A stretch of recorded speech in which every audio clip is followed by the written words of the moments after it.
Bonjour, je m'appelle Issa Mamadou Traoré Abdraman. Bienvenue dans Hybride, le podcast. Merci.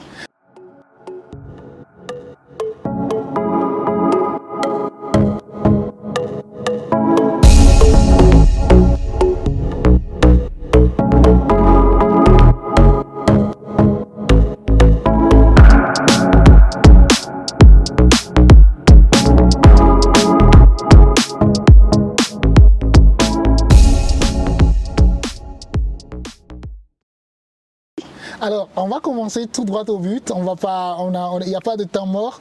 Pourquoi le business du thé? Bon, le business du thé, pour moi, le thé est traditionnel et a une place importante dans la culture nigérienne. De là, ça m'a convaincu pourquoi ne pas le professionnaliser et gagner quelque chose au retour. Est-ce que le fait que le thé soit déjà connu et consommé dans la société nigérienne, tout le monde peut faire son thé, est-ce que ça a été une force pour toi ou un avantage quand tu devais lancer ton business? Bon, c'est déjà une force parce que quand tu prends, chacun a une manière de déposer son thé, de préparer à sa manière. Maintenant, nous avons pensé à un truc, pourquoi pendant les cérémonies, et chacun ne peut pas venir poser son thé en tant qu'un invité. On a dit on va rendre ça un business. Voilà, et c'est de là, lors des événements, et on prépare ça comme d'habitude, on distribue aux gens, tous les invités qui prennent du thé, les amateurs du thé. Alors, comment l'idée t'est venue? Comment tu t'es dit, tiens, aujourd'hui on consomme tous du thé, mais quand on est à un mariage où tout le monde est dans son bazin, tout le monde ne peut pas se lever pour aller faire son thé. Moi, je serai le mec qui va venir avec mon équipe et on va faire du thé et on va distribuer à tout le monde. Vous allez consommer du thé, sauf que cette fois-ci, c'est moi qui prépare le thé. Comment l'idée t'est venue? Bon, l'idée, je rends hommage à un frère, à un grand frère, un tonton que je respecte toujours, Rissa. Je me suis croisé avec Chris en train de préparer du thé, en train de distribuer au niveau d'un mariage en tant que vieux. Et je me suis dit pourquoi moi en tant qu'étudiant, en tant que jeune, de me lancer dans ces arts des activités. Et top, c'était parti. On était là à la FADA, je partage l'idée avec des camarades. Ils ont un peu refusé vu la situation des uns et des autres. Voilà, moi je me suis dit, je m'engage. Et c'est de là, c'est parti. De toute façon, tu n'as rien à perdre. Voilà. Alors, ton premier contrat, tu peux nous raconter un peu l'histoire derrière? Oui. Bon, le premier contrat, c'était un frère qui va se marier. Avant ça, juste on a testé l'idée à un baptême. Maintenant, lors il m'a appelé qu'il a vu, je parle du business, du thé, un truc comme ça. Je lui ai dit oui. Bientôt, son mariage, j'ai dit on va gérer son mariage. Il m'a dit il n'y a pas de problème. Déjà, j'ai le nécessaire. Maintenant, on est arrivé, on a préparé le thé avec les gens, on a distribué. Les gens étaient très contents, voilà, et c'est parti. Maintenant, retournant à la maison, elle m'a appelé que, bon, elle n'a pas l'argent pour le moment, mais demain, elle va m'appeler. À ma grande surprise, demain, elle m'a envoyé 35 000. Ah ouais. J'ai dit, waouh, là, cette affaire-là, c'est sérieux. Hein. Ouais. En tant qu'étudiant, tu gagnes 35 000 le week-end. Ouais. J'ai dit, voilà, ça va faire l'affaire. Et c'est parti, on a fait des publications. Et là aussi, je fais appel à des gens qui ont tellement partagé nos publications au début. Donc, c'était parti comme ça. Super. Et c'est la naissance d'un business. D'un business, voilà. Parfait. Tu disais que tu avais le nécessaire. C'était quoi le nécessaire pour commencer un business de thé? Voilà, le nécessaire, c'est juste les matériels, et le théière, le verre et le fourneau. Cool, ça marche. Oui. À l'époque, tu étais étudiant. Et tu es toujours étudiant, j'estime. Oui. Est-ce qu'aujourd'hui, c'est aussi c'est aussi une manière pour toi de résister au chômage? Le fait que tu te dis, tiens, je suis étudiant, j'ai des difficultés déjà avant même d'avoir un petit truc pour aller à l'université, pour suivre à l'université. C'est hyper compliqué pour tous les étudiants, j'en ai été un. Est-ce que c'était une manière pour toi de résister au chômage à l'époque? Oui, c'était vraiment une résistance, on a résisté. Malgré qu'on nous envoie, les parents, on dérange un peu les parents de nous envoyer, les cousins, tout ça, là, un truc comme ça. Mais on a résisté. Et maintenant, avec le business, on se dit, voilà, On profite avec le week-end, avec le thé, on gagne ce qu'on gagne. Maintenant, on revient du lundi au vendredi. Et le week-end aussi, on enchaîne avec le business. Aujourd'hui, au début, vous étiez combien? Et aujourd'hui, je pense que ça fait déjà 5 ans que tu as lancé son business. Donc, je te suis depuis le début, tu connais, on se connaît. Donc, vous étiez combien quand vous avez lancé le business et vous êtes combien maintenant 5 ans après? Voilà, on était au début, on était 3. On a laissé le faire. On était 3, un a abandonné. L'autre a eu un job mieux placé, il est parti. Donc j'étais seul. Et malgré ça, il y a des gens qui me demandent est-ce qu'on peut te rejoindre pour balayer l'activité. J'ai dit, il n'y a pas de problème. Et de là, on a comme ça à évoluer 2, 3 personnes, 4 personnes. Et quand on nous appelle le thé vert, les gens nous demandent est-ce que vous avez des serveurs? On dit oui. On ne dit pas non. Est-ce que vous préparez des brochettes? On dit oui. Vous faites la cuisine? On dit oui. Et de là, aujourd'hui, on est dans les trentaines de personnes que nous travaillons ensemble. On est 3 qu'on travaille en permanence. Un qui est à la boutique actuellement. Et le 2, on est tout le temps sur le terrain pour la recherche de d'autres partenaires, un truc comme ça. Et le 27, 28, ils sont en permanence. Quand on a du travail, on fait appel à eux. Par semaine, c'est 27, 28 par semaine ou bien par mois.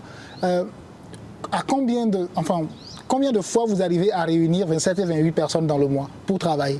Dans le mois, le 28, 30 personnes. Parfois 2, parfois 3 fois. 3 fois dans le mois. Oui. 3 ou 2 fois dans le mois. Ce qui n'est pas rien en fait. Voilà. Ce qui n'est pas du tout rien. Merci beaucoup à toi mon frère. Et quand il s'agit du thé, pratiquement c'est tous les week-ends. Non, le thé c'est pas tous les week-ends, c'est tous les jours. Parce que j'ai l'habitude de te voir, justement, ça me fait rappeler que j'ai l'habitude de te voir chaque matin sur ta moto. Derrière, tu mets le thermos. Les thermos, voilà. Fort, sous la pluie, sous le vent. Non, mais tu es un vrai guerrier, mon frère. Qui sont tes clients aujourd'hui à qui tu livres le thé chaque matin? Parce que maintenant tu fais aussi de la tisane, tu n'es plus que dans le thé. Voilà. C'est vraiment toute une gamme en fait. Oui. Aujourd'hui, qui sont tes clients? Bon, mes clients, là, c'est pas pour faire la publicité. Non, mais vas-y, tu as le droit pour remercier. Voilà, pour remercier. On va remercier Sony Bank. On a des clients là-bas. Corissa Bank, qui a même la mère, plus de clients. Et il y a DHL Niger. Et il y a Enabel aussi. Et il y a NB+. Voilà, en quelque sorte, c'est des clients phares. Là où chaque jour que Dieu fait, on est en train de livrer du thé. Super. Alors, livrer du thé, c'est tellement devenu votre business aujourd'hui que vous êtes capable de conseiller les gens sur le type de thé qu'ils doivent prendre. Est-ce que c'est la question que les gens vous posent? C'est-à-dire, est-ce que c'est des gens vous demandent, moi je suis par exemple diabétique, mais j'ai envie de prendre du thé, est-ce que tu as des conseils pour moi? Moi le thé c'est trop fort pour moi, est-ce que tu as des conseils? Est-ce que vous êtes arrivé à ce niveau aujourd'hui où vous faites des recommandations, des conseils pour prendre le bon thé ou bien le meilleur thé? Oui, mais on n'est pas à ce niveau, mais on est en train de travailler sur ça pour conseiller les gens quel genre de thé doit prendre. Mais malgré ça, on n'est pas à ce niveau, mais on est en train de conseiller des gens. Voilà, par exemple, quand tu es diabétique, il y a 2 catégories de thé qu'on prépare pour toi. Déjà, quand on dit diabétique, on ne parle pas du sucre. Ou voilà, seulement si vous pouvez utiliser votre sucre diabétique, voilà. Et aussi il y a des gens qui ne prennent pas, on les conseille de ne pas prendre beaucoup de sucre et ça fait plaisir. Aussi parmi les plantes que nous utilisons pour l'infusion ou la tisane, il y a des plantes qui, en fonction de l'organisme de la personne, tu vas voir que l'autre est allergique contre le clou de girofle ou bien artémisia ou un truc basilic sacré. Tout ça là, c'est des plantes qu'il faut demander à la personne ou bien quand la personne part chez un docteur, quand elle fait des examinations, maintenant elle fait la situation que les plantes qui ne correspondent pas à sa santé. Ouais. Voilà. Parfait. Ben, merci beaucoup. Toutes ces années après, il y a eu beaucoup de choses qui se sont passées. Il y a eu Covid-19 qui a failli nous renverser. Il y a eu les élections qui sont passées par là. Il y a eu le 23 juillet ou bien le 18 juillet. Le 23 juillet, il y a eu le 23 juillet. Le 26 juillet, il y a eu le 26 juillet. Et pourtant, toi, ton entreprise fait partie des entreprises qui reste debout? Parce qu'il y a beaucoup d'entreprises qui sont tombées entre-temps, mais ton entreprise reste parmi les entreprises qui sont debout. Comment la situation du pays aujourd'hui, la situation politique du pays aujourd'hui a impacté ton business et quelle a été ta force pour pouvoir résister? Bon, moi je dirais que l'événement de coup d'État n'a rien changé avec mon business parce que le thé se prend chaque jour. Et ce que je retiens, et après même le 26 juillet, voilà, mon business est en train d'évoluer, en train de voir un autre visage. Pourquoi? Parce que c'est après le coup d'État que j'ai découvert tellement d'autres clients qui ont pris confiance à nos services et c'est parti. Moi, ça n'a rien changé pour le moment. Certes, et on espère que ça ne change. Voilà. Et les gens sont en train de voir parce que c'est à partir du coup d'État même que j'ai pris cette mentalité d'organiser plus sur la comptabilité, un peu sur la stratégie. Pourquoi? Oui, parce qu'avant, je m'en fous, quand je gagne, je dépense, quand je vais, bon, je me suis dit bon, maintenant les gens disent que ça c'est des situations, il y aura des problèmes, des situations économiques. J'ai dit bon, moi je dois m'organiser et se travailler plus pour avoir plus de clients et gagner plus. Et c'est ce que je suis en train de faire. Merci beaucoup, merci beaucoup. C'est très beau, c'est un très beau masterclass. Merci beaucoup, mon frère.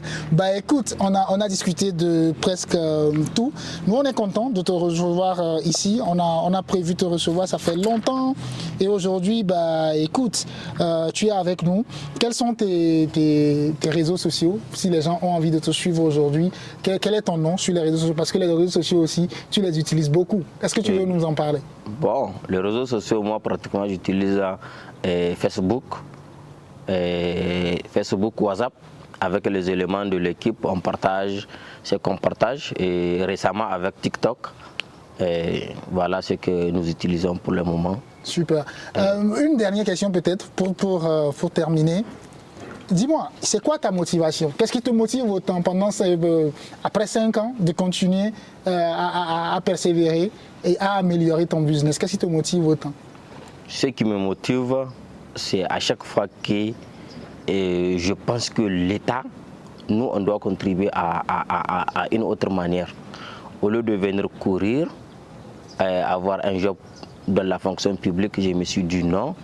Moi, je dois créer, même si c'est 2 personnes qui gagnent derrière moi, je sais que je suis en train de contribuer à l'évolution de mon pays. Et chaque mois, c'est presque 30 personnes qui gagnent avec toi. Qui gagnent au moins sur les choses pour gérer ces petits besoins. Merci beaucoup.